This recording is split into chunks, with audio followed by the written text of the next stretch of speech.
Welcome back to the GSMC Chip Shot Football Podcast, and diving straight away into the second segment, talking about this discussion I've been thinking about over the last few days with the quarterback market and deciding how these quarterbacks really just get their extensions over the last few days.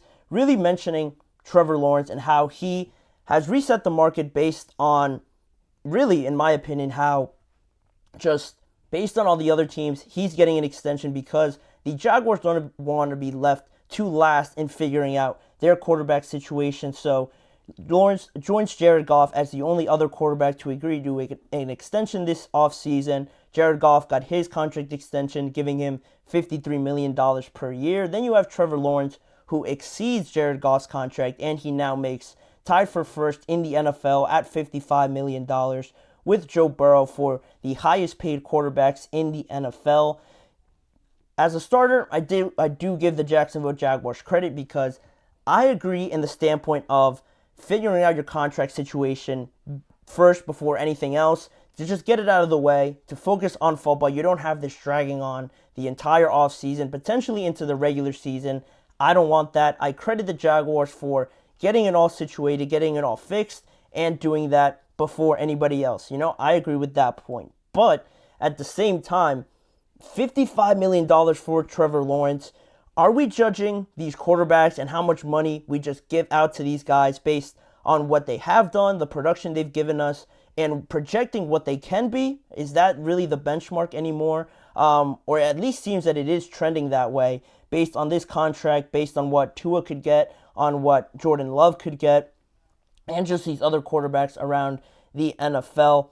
Seemingly, it seems that the Jaguars, the Packers, and the Dallas Cowboys are just watching what each of them does, and then if they could agree to something with their quarterback first before any of the other teams, they're going to go ahead and do it because they're more afraid of what could happen afterwards. Maybe they pay a little bit more, maybe they lose their quarterback and now they're left without other options, and those are obviously massive problems to have. But again, I think it all just depends on the situation. Just starting off with Jared Goff, over the last 2 years, to me, he was worth the investment of $53 million per year, because if you look at the last two seasons, in 2022, he has given you over 4,400 passing yards, at least 29 touchdowns in both seasons, and also has thrown no more than 12 interceptions in each season, with a QBR no less than 60 in each of those 2 years. And now, those are great numbers to have. You look at the playoff performances and how the Lions are trending upwards in trajectory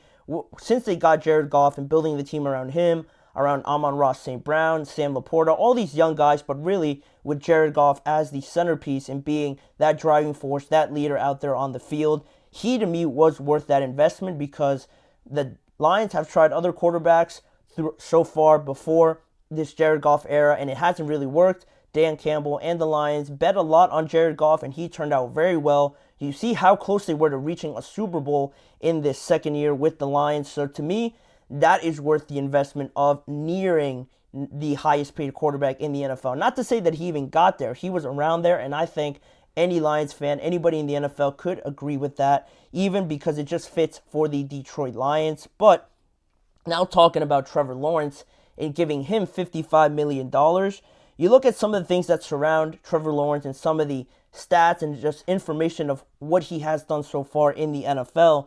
He has never thrown more than 25 touchdowns in a single year. He just led the NFL with 21 giveaways last season. And I know it's easy to pick out some of these stats that talk down on him. Of course, there is those facts that he led that great comeback in the playoffs.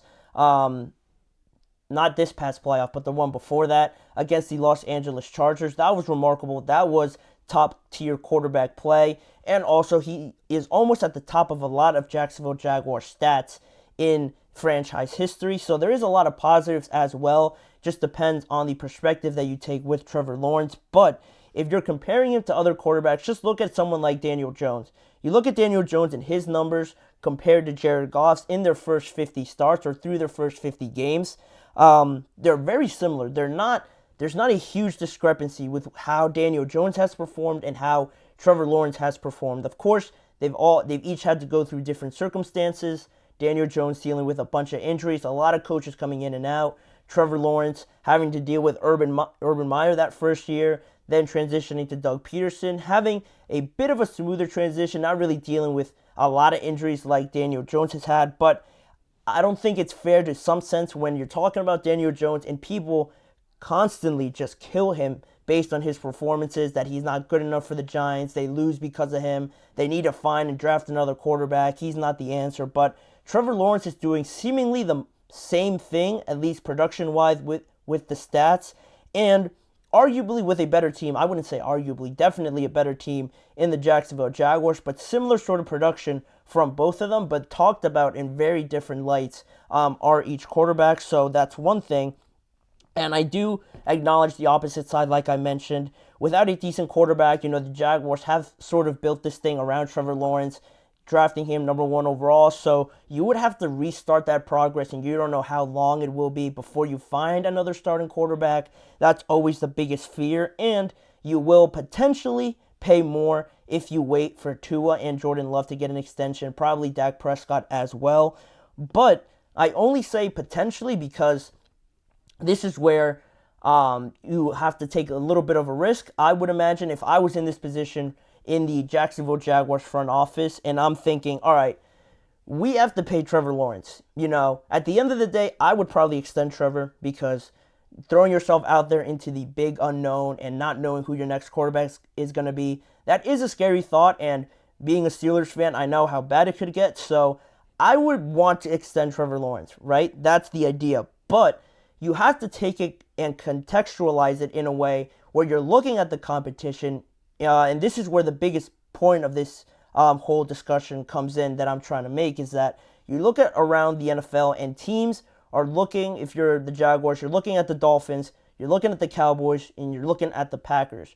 You're just wanting to get a deal done just based on the fact that they might get more money. They might extend them to $55 million, maybe more than that. And you don't want to be left out and have to pay a lot more for Trevor Lawrence, completely bypassing the idea that has he earned 55, maybe even more than that we can give him? At what point do you ask, are we paying what he has done so far, or are we just paying because we don't want to be the last one to extend our quarterback? I think that's a legitimate question that the NFL is sort of trending into the direction now with these quarterback extensions. And if you're looking around, if I'm the Jacksonville Jaguars, again, I'm looking and I'm thinking, I'm not paying Tua, Jordan Love, probably not even Dak Prescott if I'm the Dallas Cowboys, $55 million. There's no way they get paid that much, because similar to Trevor Lawrence, Tua just had the best year of his career.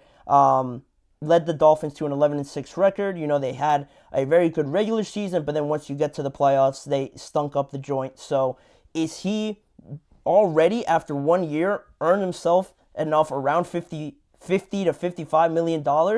I would probably say no. Then you have Jordan Love, who I think is the closest to that value, just because you are projecting, so you maybe most likely think that he is going to be a top-tier quarterback based on the talent around him, leading this young team, exceeding all expectations. All right, maybe he could get close to that. But again, I don't think after just 1 year the Packers are paying him $55 million per year, or say even more than that at that point after 1 year. I don't think they're doing that. Then even with the Dallas Cowboys, it's one thing if Dak hits free agency and he gets that, maybe even more from a different team that needs a quarterback to really compete, to take that next step. All right, I can accept that. If it's a bidding war, the highest team wins, and if they pay him more than 55, that's fine, because you want Dak, you need a quarterback, that's the final piece of your puzzle. But if you're the Cowboys, I'm not paying Dak 55, because I think CeeDee probably deserves close to what Justin Jefferson's got, and I know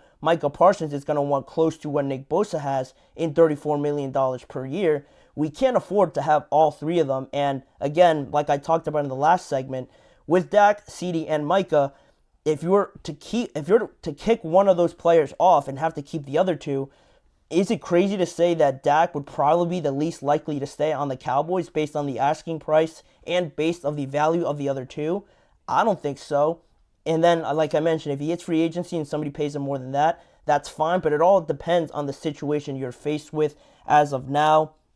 And also, not to mention, with Trevor and looking at Tua, Dak, and Love, I wouldn't pay them $55 million, but the fact that Trevor got that, and all three of them had a better season last year than Trevor Lawrence, again, just raises the question, are we just doing this based on production, or just based on the fact that the quarterback can ask for near top of the market price, knowing that the team that he's on has to get it done, or else they risk paying a lot more than they really want to give up. It's sort of shifting in the favor of these players, like most, I guess, other sports where the players have a lot of power in deciding their team, a lot of their contracts. I really just think of the NBA and how much power those players have in the league and deciding that they want to move to a certain team, or just deciding on some contracts and the supermax and all that sort of stuff. The NFL hasn't really been like that up until, I think, the last year or so, where I think more and more players are getting a lot more power in deciding some of these contracts and deciding big decisions in free agency. Like you saw this past free agent period with Kirk Cousins, decided not to sign, bet on himself, went out in free agency and got top of the line money. Again, did he deserve that much money already from the Atlanta Falcons? You could say yeah, just because of how long he has played, what he has put on tape, but coming off an injury, new team, and just a lot of newness with a young team coming off that injury, there are still some doubts there, but more and more I think we're starting to see some players head into that limelight of controlling their own destiny, and it just seems that teams are paying these quarterbacks based on other teams' actions rather than their own evaluation of, all right, have they done enough to earn this contract? Are they potentially going to get better and take us to new heights? Or are we going to just see the same results over and over again? You could say, I know Trevor Lawrence has only played 3 years, so to be fair to him, he could get a lot better. He could, get this Jaguars team to the playoffs, contention for conference championships. That is still not impossible, but again, I asked the question, how much better can he get? And can he get that much better to be the highest paid quarterback in the NFL? I don't think anyone has any facts or any real information to show me or tell me that he can get to that level based on anything that he's done so far. What are you basing that thought of, that he can get to the level of being the highest paid quarterback in the NFL? I think Burrow has earned that to be the highest paid because he has beat the monster in the AFC. He has beaten Patrick Mahomes in those playoffs. He has gone to a Super Bowl. Every time he plays more than 16 to 17 or 16 to 15 games, the Bengals make it to at least a conference championship. That's the level that I think would deem a $55 million contract to be the highest paid quarterback in the league. But Trevor has only made the playoffs once. He has one playoff win, but then last year, bad season overall for the Jaguars. So I don't know. I'm still left in a lot of doubts on how these teams decide on these contracts. It is the market. I know money talks. Obviously, the finances have a massive pull on what teams decide, but I don't know. It's just a weird situation for me. I would have a hard time paying these quarterbacks a lot of money. I know as far as the fear of not having a starting quarterback is and goes, but it's just weird. I don't know if I could do it. I would probably do it, honestly. Just to have a starting quarterback, but I would have trouble sleeping at night, that's for sure. I will definitely not be too happy and be very nervous until that quarterback proves me right. But that's the market. That's the kind of world we're living in the NFL. So who will be the next quarterback to get paid? That's yet to be determined. I know one of them is going to get paid before training camp. I have that feeling, so we're just going to have to wait and see. But that'll do it for this segment. And in the meantime, we will head to another break. And on the other side of that, we're going to talk about some more contract negotiations, this time with a wide receiver in Brandon Ayuk and how he has potentially revealed that those contract negotiations are done. There are no more going forward with those contract negotiations based on a TikTok video that was released today. Stick around to find out more of those details when we return after this short break.